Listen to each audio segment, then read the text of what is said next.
अच्छा, आज की इस वीडियो के अंदर ना मैं अपने एक स्टूडेंट की जीआरई की प्रेप स्ट्रेटेजी और उसकी जो पूरी प्रिपरेशन जर्नी है उसको आपके साथ डिस्कस करूंगा। And on top of that I would also discuss उसकी जो डिटेल्ड डायग्नोस्टिक रिपोर्ट है। इसने अभी रिसेंटली अपना जीआरई एग्जाम दिया था and he scored at 327 on the exam with 167 on the quantitative section and 160 on the verbal section. अच्छा, मैं इस वीडियो के अंदर ना स्पेसिफिकली इसकी क्वांटिटेटिव प्रिपरेशन की बात करूंगा, अदरवाइज वीडियो बहुत लंबी हो जाएगी। और एक सेपरेट वीडियो में इसकी वर्बल की जो प्रिपरेशन स्ट्रेटेजी उसके बारे में करूंगा। एक चीज मैं यहाँ पे ऐड कर दूंगा, जो ये मेरा स्टूडेंट था इसने 2 दफा जीआरई दिया हुआ है। पहली दफा इसका स्कोर जो था दैट वाज समवेयर अराउंड 312 की रेंज के अंदर, और उसके बाद फिर इसने अराउंड 15 पॉइंट्स अपना स्कोर इंप्रूव किया था by preparing for another 1 month. In total he prepared for almost 4 to 5 months और he is primarily applying to MBA programs in the US. अच्छा, एक चीज मैं स्टूडेंट के बारे में आप लोगों को बताना चाहता हूँ, just to encourage a lot of you out there जो कि जीआरई के अंदर स्टक हुए हैं या जीआरई को प्रिपेयर करने के बारे में सोच रहे हैं, या जो इधर उधर से सुन रहे हैं कि जीआरई कितना मुश्किल और चैलेंजिंग किस्म का एग्जाम है। वो ये है कि जो ये मेरा स्टूडेंट है ना, ही was extremely hard working, very disciplined, very focused and one of the few students जो कि मुझे हर सेशन के अंदर इस तरह के 3-4 स्टूडेंट्स मेरे हर बैच में होते हैं जो कि बहुत ज्यादा फोकस्ड होते हैं, और रिगार्डलेस कि उनके कितने चैलेंजेस उनकी प्रिपरेशन के अंदर आ रहे होते हैं, वो फुल टाइम जॉब्स भी कर रहे होते हैं, वो स्ट्रगल भी कर रहे होते हैं अपने आप को फोकस रखने के अंदर, कंसिस्टेंसी भी कई दफा वो लैक कर जाते हैं, लेकिन despite all of the ups and downs वो अपनी जो मेहनत है और प्रिपरेशन है और अपना जो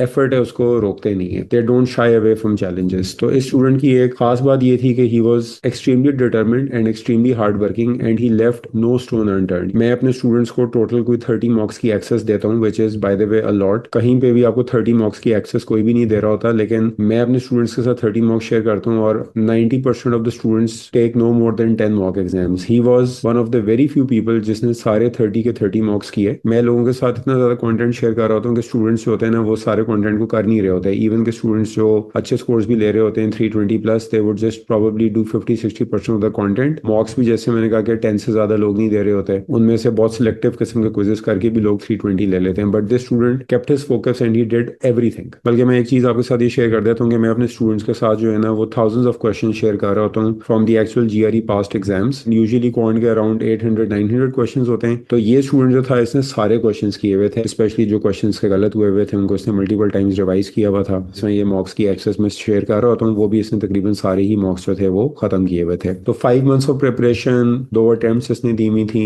ही did not quit after the first attempt. In fact he did a 15 to 20 point improvement from his first attempt to his second attempt. So अगर मैं 30 मॉक्स और इसके सारे क्विजेस के क्वेश्चंस को एड अप कर लूँ तो ऑलमोस्ट कोई 1700-1800 क्वेश्चंस इसने फॉर जस्ट क्वांटिटेटिव सेक्शन जो थे वो अटेम्प्ट किए हुए थे। टॉप स्कोरर्स होते हैं ना, वो थ्योरी नहीं पढ़ते, they take more test, they take more quizzes, they practice more questions, they learn on the go. वो बुक्स के ऊपर, वो थ्योरी के ऊपर बहुत ज्यादा रिलाई नहीं कर रहे होते हैं। This is a perfect example of someone जिसने थ्योरी पे इतना ज्यादा रिलाई नहीं किया था। Yes, he took the sessions, he understood the theory, but did not spend more than 20% of his prep time on doing the theory. Rest of the time was all spent on practice questions, mock exams, time sets. Error log बहुत important होती है because इसने जो इतने मॉक्स दिए थे उसके अंदर ये अपनी कंटिन्यूसली अपनी जो वीकनेसेस थे उनको आइडेंटिफाई करता था, उनको इंप्रूव करता था, उन पे काम करता था और फिर ये न्यू मॉक्स के ऊपर चला जाता था। अगर आप एक स्ट्रक्चर्ड प्लान को फॉलो करें, एक प्रॉपर कोर्स को फॉलो करें, उसके अंदर आप प्रॉपर क्विजेस दें, सिस्टमैटिकली दें, अपनी वीकनेसेस को आइडेंटिफाई करें, टन्स ऑफ मॉक एग्जाम्स दें, तो you can definitely aim for a very very high score. Even आप 335 336 भी स्कोर लेकर आ सकते हैं। बहुत सारे जो मेरे स्टूडेंट्स होते हैं वो इसी कंटेंट को यूज करके 335 प्लस का स्कोर भी कर रहे होते हैं। Scoring about 320 is not about intelligence, it's about having a system and executing according to that system. अच्छा, अब ना मैं आपके साथ इसकी एक डिटेल डायग्नोस्टिक रिपोर्ट शेयर करता हूँ। इसने जो ये 167 क्वांटिटेटिव सेक्शन में स्कोर किया था, इसके अंदर अगर आप इसकी डायग्नोस्टिक रिपोर्ट को देखें तो ये जो फर्स्ट सेक्शन था जिसके अंदर टोटल 12 क्वेश्चन होते हैं, उसके अंदर he got only 1 question wrong. If you look at the difficulty level of the questions in section 1, तो वो मोस्टली लेवल 1 2 3 क्वेश्चंस होते हैं। Level 1 is basically the very easy level, level 2 is easy, level 3 is medium, level 4 is hard, level 5 is very hard. तो पहला section जो GRE का होता है ना, वो मीडियम डिफिकल्टी लेवल का होता है। तो फर्स्ट सेक्शन के अंदर अगर हम देखें तो 1 2 3 4 5 6 7 out of 12 questions were level 1 2 3, यानी कि easy, very easy and medium level questions. फिर उसके बाद लेवल 4 एंड 5 के 1 2 3 4 क्वेश्चंस लेवल 4 के थे और 1 क्वेश्चन इसका लेवल 5 का था। ये यूजुअली यही होता है फर्स्ट सेक्शन के अंदर, एक आध से ज्यादा लेवल 5 क्वेश्चन नहीं आता, 3-4 से ज्यादा लेवल 4 क्वेश्चन नहीं आते और बाकी 7 to 8 question are level 1 2 and 3। तो फर्स्ट सेक्शन के अंदर जो है वो अच्छा परफॉर्म करना, आइडियली परफेक्ट परफॉर्म करना जो होता है वो बहुत इंपॉर्टेंट होता है, because once you do really well in the first section तो फिर जो सेकंड सेक्शन होता है ना, उसका डिफिकल्टी लेवल एक तो मुश्किल भी हो जाता है, लेकिन उससे ज्यादा जो चीज इंपॉर्टेंट होती है वही होती है कि उसकी जो वेटेज होती है ना वो बहुत ज्यादा हो जाती है। तो अगर आप इसका सेकंड सेक्शन देखें तो यहाँ पे if you look at the difficulty level of the questions तो आप देखेंगे कि सडनली जो लेवल है ना वो अप हो चुका हुआ है। लेवल 4 और 5 के क्वेश्चंस अगर हम यहाँ पे देखें तो 1 2 3 4 5 6 7 out of 15 questions in section 2 are level 4 questions. फिर उसके बाद 1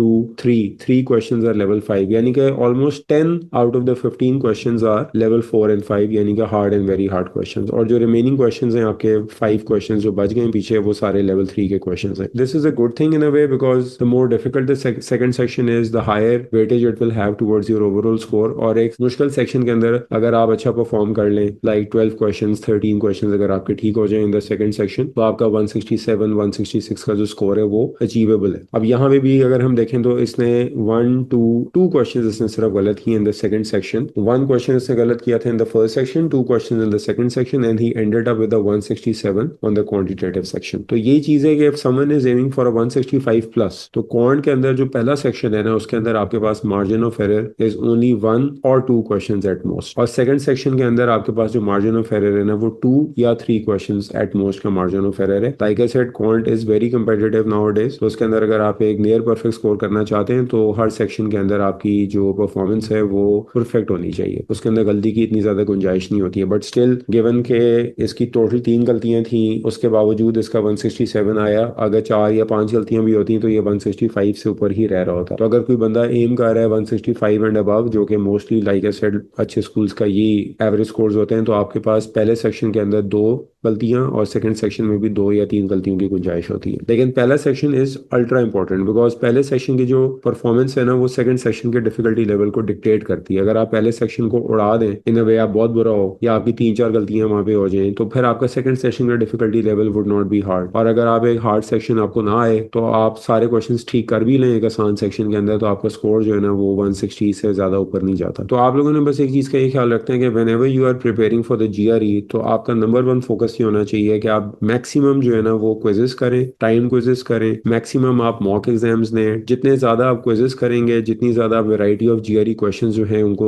एक्सपीरियंस करेंगे, उतनी ज्यादा आप अपनी गलतियों से सीखेंगे, उतनी ज्यादा आप नॉलेज लर्न करेंगे, उतनी ज्यादा आप ट्रिक्स एंड टेक्निक्स लर्न करेंगे, उतना ज्यादा आपको पता चलेगा कि जीआरई कितने तरीकों से आपको ट्रैप कर सकता है, ट्रिक कर सकता है while testing concepts around a certain topic. और मेरी आदत है कि मैं लोगों को जो है ना वो एक्सट्रीम पे पुश कर रहा होता हूँ कि मिसाल के तौर पे अब एक बंदा है अगर वो कहता है कि जी मुझे एक नियर परफेक्ट स्कोर चाहिए तो जाहिर है कि उसको हर टॉपिक के अंदर उसकी परफेक्शन होनी चाहिए। इवन प्रोबेबिलिटी जैसा टॉपिक जिसके ऊपर बहुत ज्यादा सवाल नहीं आते, मैक्सिमम 2 या 3 सवाल आपको पूरे एग्जाम में प्रोबेबिलिटी से आ रहे होंगे, तो मैं एक ऐसे बंदे को प्रोबेबिलिटी जैसे टॉपिक के ऊपर भी पुश करूंगा कि वो हंड्रेड्स ऑफ क्वेश्चंस को प्रैक्टिस करे और वो सारे क्वेश्चंस वो होने चाहिए जो कि पास्ट एग्जाम के क्वेश्चंस हों। बिकॉज आप जाके किसी और किताब मैनहट्टन की किताब के प्रोबेबिलिटी के सवाल करेंगे या ज्योमेट्री करेंगे या मगूश के आप सवाल उठा के करेंगे, those are not actual exam questions, they are not very accurate. GRE जिस तरह से अपने ऑप्शंस को डिजाइन कर रहा होता है, जिस तरह से अपने क्वेश्चंस को डिजाइन करता है, जो उसकी वर्डिंग होती है, जो उसके ट्रैप्स होते हैं, वो मेरे एक्सपीरियंस में कोई भी रेप्लिकेट नहीं कर सकता। जीआरई जो है वो खुद ही अपने जो क्वेश्चंस है ना उनको एक बहुत ही इन्वेस्टमेंट और बहुत ही रिसर्च के थ्रू जो है ना वो डिजाइन कर रहा होता है। तो अगर आपने एक्चुअल जीआरई क्वेश्चंस के ऊपर अपने हाथ साफ नहीं किए हुए, आप इधर उधर लेफ्ट राइट के क्वेश्चंस करते रहेंगे तो आपको बहुत ज्यादा सक्सेस नहीं मिलेगी और आपका टाइम अलहदा जाया होगा और आपको लगेगा ये कि यार मैं तो इतनी मेहनत करता रहा हूँ, मेरा स्कोर क्यों नहीं आ रहा है। तो if you are really aiming for a very high score specially above 320 तो आपका फोकस ये होना चाहिए कि आप मैक्सिमम जीआरई के